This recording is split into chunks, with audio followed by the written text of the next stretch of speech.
ಸಾವಿರಾರು ಮುಸ್ಲಿಮರನ್ನ ಬೀದಿಗೆ ತಳ್ಳಿದ ಸರ್ಕಾರ, ಸರ್ವಾಧಿಕಾರ ಸರ್ಕಾರ, 7,000ಕ್ಕೂ ಹೆಚ್ಚು ಮುಸ್ಲಿಂ ಮನೆಗಳು ನೆಲಸಮ. ಮೋದಿ ಸರ್ಕಾರದ ದುಷ್ಟ ನೀತಿಗಳನ್ನ ಕಂಟ್ರೋಲ್ ಮಾಡೋಕ್ಕಾಗೋದೇ ಇಲ್ವಾ? ನಮಸ್ಕಾರ, ADina.comಗೆ ಸ್ವಾಗತ. ನಾನು GM ಪವಿತ್ರ.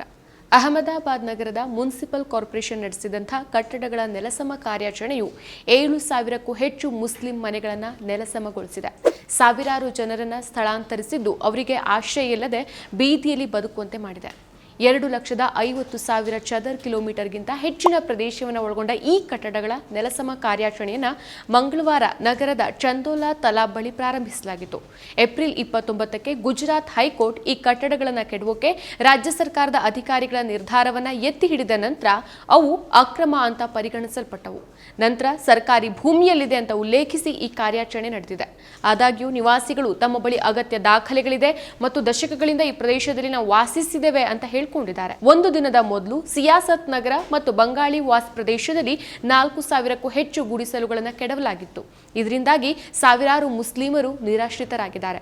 ದೇಶದ ಸಂವಿಧಾನ ಹಾಗೂ ಕಾನೂನನ್ನ ಲೆಕ್ಕಕ್ಕೆ ತೆಗೆದುಕೊಳ್ಳದೆ ಕೇವಲ ಮುಸ್ಲಿಂ ಸಮುದಾಯದವನ್ನ ಗುರಿ ಮಾಡಿಕೊಂಡು ತಪ್ಪೆಸಗಿದ್ದಾರೆ ಅನ್ನೋ ಆರೋಪದಲ್ಲಿ ಅವರಿಗೆ ಸೇರಿದ ಕಟ್ಟಡಗಳನ್ನ ಬಿಜೆಪಿ ನೇತೃತ್ವದ ರಾಜ್ಯ ಸರ್ಕಾರಗಳು ಈ ಹಿಂದೆ ನೆಲಸಮಗೊಳಿಸಿದ್ವು. ಈ ಅನ್ಯಾಯವನ್ನ ಉಗ್ರವಾಗಿ ಖಂಡಿಸಿದ ಸುಪ್ರೀಂ ಕೋರ್ಟ್ ರಾಜ್ಯ ಸರ್ಕಾರಗಳನ್ನ ತರಾಟೆಗೆ ತೆಗೆದುಕೊಂಡಿತ್ತು. ಕೆಲವೊಂದಿಷ್ಟು ಪ್ರಮುಖ ಘಟನೆಗಳು ಉದಾಹರಣೆಯಾದರೂ ಸಹ ದೇಶದಾದ್ಯಂತ ಇಂತಹ ಹಲವು ಪ್ರಕರಣಗಳು ದಾಖಲಾಗಿದೆ.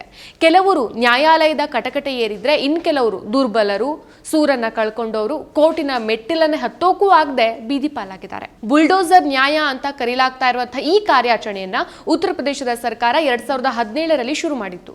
ಯೋಗಿ ಆದಿತ್ಯನಾಥ್ ಬಿಜೆಪಿ ನೇತೃತ್ವದ ಸರ್ಕಾರ ಅಧಿಕಾರಕ್ಕೆ ಬಂದ ನಂತರ ಭೂಗತ ಪಾತಕಿಗಳು, ಹಿಂಸಾಚಾರ ಪ್ರಕರಣಗಳು ಸೇರಿದಂತೆ ವಿವಿಧ ಪ್ರಕರಣಗಳ ಆರೋಪಿಗಳ ಆಸ್ತಿಗಳನ್ನ ಬುಲ್ಡೋಸರ್ ಮೂಲಕ ನೆಲಸಮಗೊಳಿಸೋ ಪ್ರವೃತ್ತಿ ಶುರುವಾಗುತ್ತೆ. ಆದರೆ ಇದನ್ನ ಮುಸ್ಲಿಂ ಸಮುದಾಯದವರ ಮೇಲೆನೆ ಬಹುತೇಕ ಬಳಸಿಕೊಳ್ಳಲಾಯಿತು. ನಂತರದಲ್ಲಿ ಬುಲ್ಡೋಸರ್ ಕಾರ್ಯಾಚರಣೆಯನ್ನ ಕೇಸರಿ ಪಕ್ಷದ ಇತರ ರಾಜ್ಯ ಸರ್ಕಾರಗಳು ಸಹ ಒಂದು ಅಸ್ತ್ರವನ್ನಾಗಿ ಮಾಡಿಕೊಂಡಿತ್ತು. ಸರ್ಕಾರೇತರ ಸಂಸ್ಥೆಗಳು ನೀಡಿರೋ ವರದಿಗಳ ಅನ್ವಯ ಬಿಜೆಪಿ ಆಡಳಿತದ ರಾಜ್ಯಗಳು ಕಳೆದ 8 ವರ್ಷಗಳಲ್ಲಿ ಬಹುತೇಕ ಮುಸ್ಲಿಮರಿಗೆ ಸೇರಿದ 100 ಕಟ್ಟಡಗಳನ್ನ ನೆಲಸಮಗೊಳಿಸಿದೆ. ನೆಲಸಮ ಕಾರ್ಯಾಚರಣೆಗಳಿಗೂ ಮುನ್ನ ಮುಸ್ಲಿಂ ಸಮುದಾಯದಿಂದ ಸರ್ಕಾರದ ವಿರುದ್ಧ ಪ್ರತಿಭಟನೆಗಳು, ಪೊಲೀಸರ ನಡುವೆ ಹಿಂಸಾತ್ಮಕ ಘರ್ಷಣೆಗಳು ನಡೆದಿತ್ತು. ಇದರ ವಿರುದ್ಧ ಸೇಡಿನ ಕ್ರಮವಾಗಿ ಅಮಾಯಕರ ಮನೆಗಳನ್ನ, ಕಟ್ಟಡಗಳನ್ನ ಧ್ವಂಸಗೊಳಿಸಲಾಗಿತ್ತು. ಇನ್ನು ಅಲಹಾಬಾದ್ ನಗರದ ಮುನ್ಸಿಪಲ್ ಕಾರ್ಪೊರೇಷನ್ ನಡೆಸಿದಂತಹ ಕಟ್ಟಡಗಳ ನೆಲಸಮ ಕಾರ್ಯಾಚರಣೆಯ ಬಾಧಿತ ಕುಟುಂಬಗಳು ಹೆಚ್ಚಾಗಿ ಕಾರ್ಮಿಕರು, ಚಿಂದಿ ಆಯೋರು ಮತ್ತು ಪಶ್ಚಿಮ ಬಂಗಾಳ ಮತ್ತು ರಾಜಸ್ಥಾನದಿಂದ ವಲಸೆ ಬಂದವರಾಗಿದ್ದಾರೆ. ಹೆಚ್ಚುತ್ತಾ ಇರುವಂತಹ ಬಾಡಿಗೆ ಮತ್ತು ಮನೆ ಠೇವಣಿ ಬೇಡಿಕೆಗಳಿಂದಾಗಿ ಪರ್ಯಾಯ ವಸತಿ ಪಡೆಯೋಕೆ ಹೆಣಗಾಡ್ತಿದ್ದಾರೆ. ಕಳೆದ ತಿಂಗಳ ಪಹಲ್ಗಾಮ್ ದಾಳಿ ನಂತರ ಈ ಧ್ವಂಸ ಕಾರ್ಯಾಚರಣೆ ಹೆಚ್ಚಾಗಿದೆ. ಅಧಿಕಾರಿಗಳು ರಾಷ್ಟ್ರೀಯ ಭದ್ರತೆ ಕಾಳಜಿಯನ್ನು ಉಲ್ಲೇಖಿಸಿ ಮತ್ತು ಈ ಪ್ರದೇಶವನ್ನ ಬಾಂಗ್ಲಾದೇಶಿ ನುಸುಳುಕೋರರು ಆಕ್ರಮಿಸಿಕೊಂಡಿದ್ದಾರೆ ಅಂತ ಆರೋಪಿಸಿದ್ದಾರೆ. ಪಹಲ್ಗಾಮ್ ಘಟನೆ ನಂತರ 6,500ಕ್ಕೂ ಹೆಚ್ಚು ಜನರನ್ನ, ಅವರಲ್ಲಿ ಹೆಚ್ಚಿನವರು ಮುಸ್ಲಿಮರನ್ನ ಅವರ ಪೌರತ್ವ ಸ್ಥಿತಿಯ ಪರಿಶೀಲನೆಗಾಗಿ ಬಂಧಿಸಲಾಗಿದೆ. ಅದೇ ವಾರದೊಳಗೆ 1,000ಕ್ಕೂ ಹೆಚ್ಚು ಜನರನ್ನ ದಾಖಲೆ ರಹಿತ ವಲಸಿಗರು ಅಂತ ಆರೋಪಿಸಿ ಬಂಧಿಸಲಾಯಿತು. ಬಂಧಿತರಲ್ಲಿ ಮಹಿಳೆಯರು ಮತ್ತು ಮಕ್ಕಳು ಸಹ ಇದ್ರು. ಆದಾಗ್ಯೂ ಒಂದೆರಡು ದಿನಗಳ ನಂತರ ಅವರಲ್ಲಿ ಸುಮಾರು 850 ಜನರನ್ನ ಭಾರತೀಯ ನಾಗರಿಕರು ಅಂತ ದೃಢಪಡಿಸಿದ ನಂತರ ಬಿಡುಗಡೆ ಮಾಡಲಾಗಿದೆ.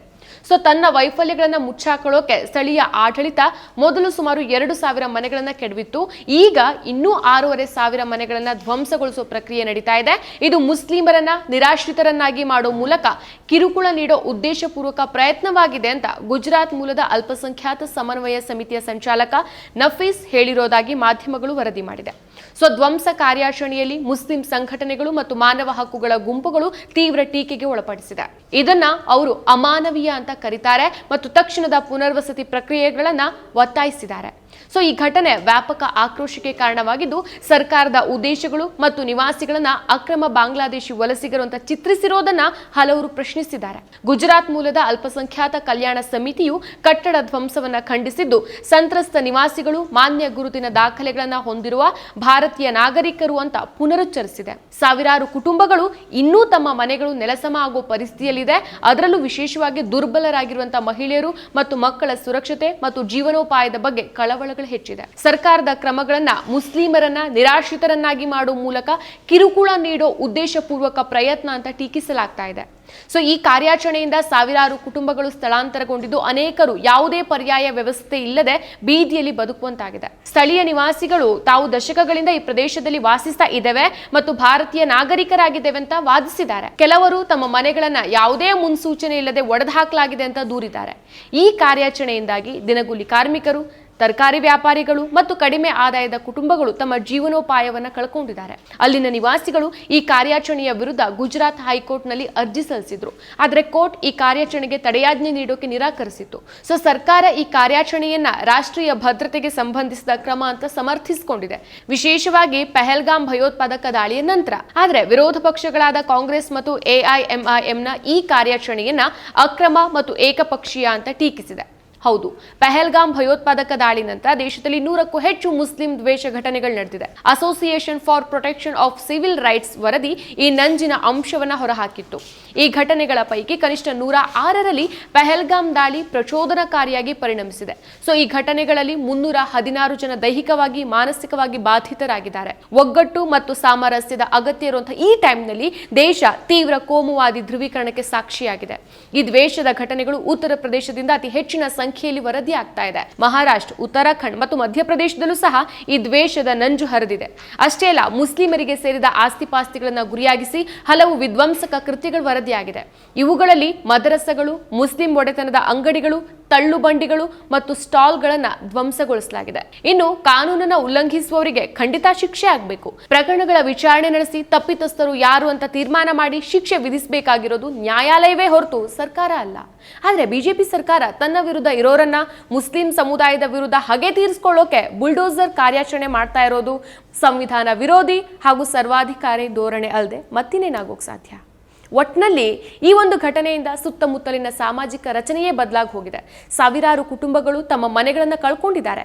ಯಾವುದೇ ತಕ್ಷಣದ ಪರಿಹಾರ ಇಲ್ಲದೆ ಅನೇಕರು ಆಕಾಶದಡಿಯಲ್ಲಿ ಜೀವನ ನಡೆಸುವಂತಾಗಿದೆ. ಈ ಕಾರ್ಯಾಚರಣೆ ಗುಜರಾತ್ನಲ್ಲಿ ಧಾರ್ಮಿಕ ಸಮುದಾಯಗಳ ನಡುವಿನ ಒಡಕನ್ನ ಇನ್ನಷ್ಟು ತೀವ್ರಗೊಳಿಸಿದೆ ಮತ್ತು ಸರ್ಕಾರದ ರಾಷ್ಟ್ರೀಯ ಭದ್ರತೆ ಆಧಾರಿತ ಕಾರ್ಯಾಚರಣೆಗಳು ಸಾಮಾಜಿಕ ನ್ಯಾಯ ಮತ್ತು ಮಾನವ ಹಕ್ಕುಗಳ ಕುರಿತಾದ ಪ್ರಶ್ನೆಗಳನ್ನು ಎತ್ತಿದೆ. ಮತ್ತಷ್ಟು ವಿಶೇಷ ವಿಡಿಯೋಗಳನ್ನು ನೋಡಲು ಮತ್ತು ಹೊಸ ವಿಡಿಯೋಗಳ ಬಗ್ಗೆ ತಿಳಿಯಲು ಈ ದಿನ .com ಯೂಟ್ಯೂಬ್ ಚಾನೆಲ್ ಸಬ್ಸ್ಕ್ರೈಬ್ ಮಾಡಿ ಮತ್ತು ಬೆಲ್ ಐಕಾನ್ ಕ್ಲಿಕ್ ಮಾಡಿ.